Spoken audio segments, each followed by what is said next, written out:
semuanya, assalamualaikum warahmatullahi wabarakatuh. Balik lagi di Miss Ciki Channel.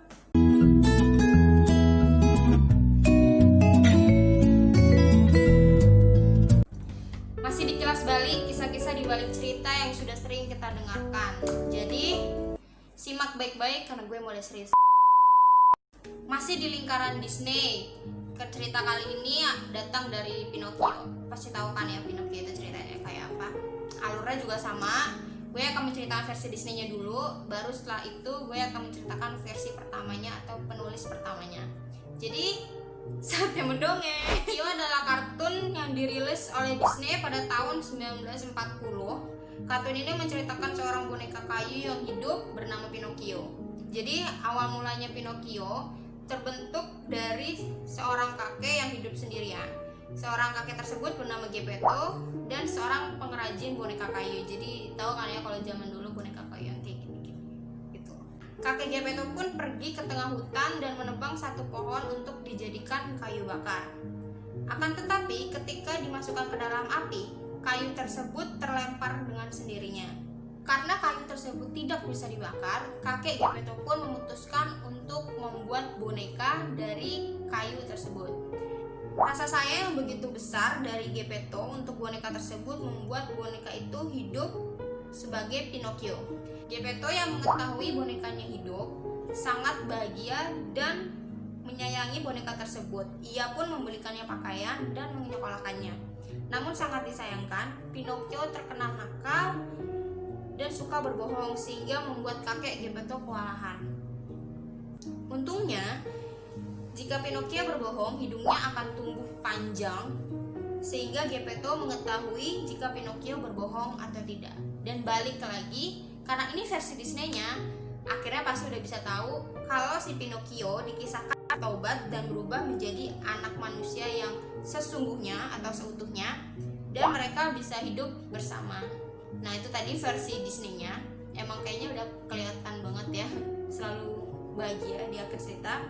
Sekarang gue akan cerita versi penulisnya. Mengutip dari The Vintage News dalam buku berjudul The Adventure of Pinocchio yang ditulis oleh Carlo Lorenzini atau dikenal dengan nama pena Carlo Collodi, adalah seorang Itali yang lahir di Florence pada tanggal 24 November 1826 dan wafat di umur 64 tahun pada tanggal 26 Oktober 1890, yang merupakan seorang jurnalis dan penulis buku yang banyak kita ketahui, salah satunya The Adventure of Pinocchio. Sebuah fakta mengungkapkan bahwa penulis asal Italia ini sebenarnya tidak pernah mempunyai anak. Itulah sebabnya mengapa ia tidak pernah memberikan sebuah kisah yang indah pada tulisannya. Berarti memang dia menulis cerita ini nggak pengen akhirnya tuh bahagia. Dalam pandangan Collodi, kisah Pinocchio adalah cerminan dari filosofi cara membesarkan anak yang dijelaskan oleh Jean-Jacques Rousseau, filsuf abad ke-18.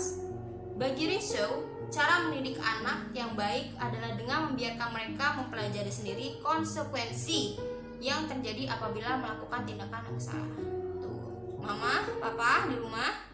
Rousseau berpendapat bahwa seorang anak harus belajar dari alam untuk mengeksplor caranya sendiri. Rousseau pun mengatakan terkadang anak juga harus belajar dari orang lain. Itulah sebabnya ia menyarankan orang tua untuk membiarkan anaknya belajar dari pengalaman yang terdapat pada buku yang mereka baca. Hal tersebut ia menggerakkan hati Collodi untuk membuat sebuah buku yang memberikan nilai pembelajaran sesuai dengan apa yang disampaikan Rousseau. Pinocchio pun akhirnya digambarkan sebagai boneka hidup yang sangat durhaka kepada pemiliknya, yaitu Geppetto. Ia selalu bolos sekolah, melarikan diri dari rumah, bahkan ia pernah menciptakan pertengkaran antara Geppetto dan si pemilik tanah mereka. Pinocchio bahkan diceritakan sering membangkang dan tidak pernah mendengarkan perkataan dari si Geppetto. Ia selalu meremehkan Geppetto yang lebih tua dan lebih banyak tahu tentang kehidupan. Atas ulahnya tersebut, Pinocchio terkena dampak dari perbuatannya seperti berkali-kali dirampok, diculik, ditusuk, dicambuk, dipukuli, bahkan pernah hampir mati karena kelaparan. Ya karena ulahnya sendiri sih. Tak hanya itu, kaki Pinocchio pun pernah terbakar 1 kali. Terlepas dari semua yang pernah ia lakukan, Geppetto pun masih berbesar hati untuk memberikan kaki baru agar bisa berjalan lagi. Namun, kembali lagi pada karakter awal yang dibuat oleh Collodi, bahwa Pinocchio pun tetap menjadi anak yang tidak tahu berterima kasih dan tetap menjadi anak nakal dan durhaka kepada Geppetto. Pinocchio pun tentunya menanggung akibat dari semua perbuatan yang telah dia lakukan kepada Geppetto. Penyampaian makna dari kedua versi ini tuh emang bener-bener beda banget ya. Contohnya kayak yang gue baca versi Disney-nya lebih menggambarkan kasih sayang orang tua akan mampu mengubah sifat anak yang diasuh. Contohnya kayak misalnya anak yang nakal dengan dikasih kasih sayang yang terus menerus bisa mengubah sifatnya menjadi lebih baik.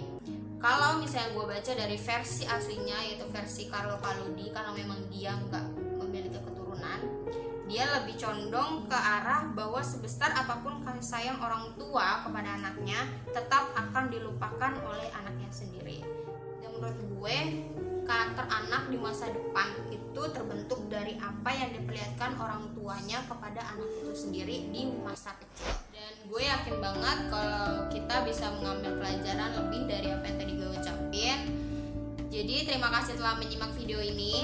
Tetap sehat semuanya. Jangan lupa subscribe, like, komen. Sampai jumpa di video selanjutnya.